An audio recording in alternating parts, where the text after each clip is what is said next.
Question है water flow in a large tank with a flat bottom of the rate 10 की power -4. Water is also leaking out of a hole of area 1 centimetre square of at its bottom.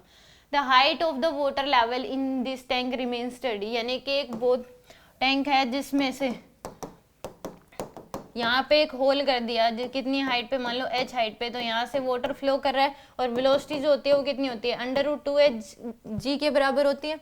इसका जो area दे रखा है वो 1 centimetre square आपको given है. Water flow into a large and flat bottom at the rate of, यहाँ पे जो वाटर फ्लो 10 की पावर -4 यानी कि यहाँ के एरिया इंटू वेलोसिटी का प्रोडक्ट ये दे रखा है. तो यहाँ का एरिया इंटू वेलोसिटी इक्वल हो जाएगा यहाँ का एरिया इंटू वेलोसिटी, क्योंकि इसने बोला है जो हाइट है वो टैंक की रिमेन है, यानी कि जो यहाँ की ना के बराबर जो ये होल का एरिया बहुत छोटा है, तो लिक्विड का फ्लो जो हो रहा है, लिक्विड जो है वो बहुत कम मात्रा में बाहर निकल रहा है, तो इसलिए हाइट मेंटेन रह रही है. तो हाइट मेंटेन रह रही है, इसका मतलब यहाँ के एरिया इंटू वेलोसिटी का प्रोडक्ट यहाँ के एरिया इंटू वेलोसिटी के बराबर होगा.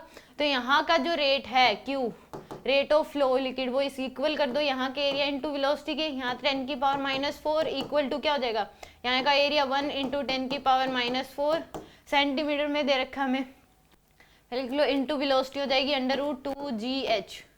तो यहाँ से √2gh की जो वैल्यू है वो क्या हो जाएगी, 1 आ जाएगी आपके पास. तो 2gh इक्वल टू क्या आ गया, 1. तो h की वैल्यू आ जाएगी 1/20 यानी कि 0.0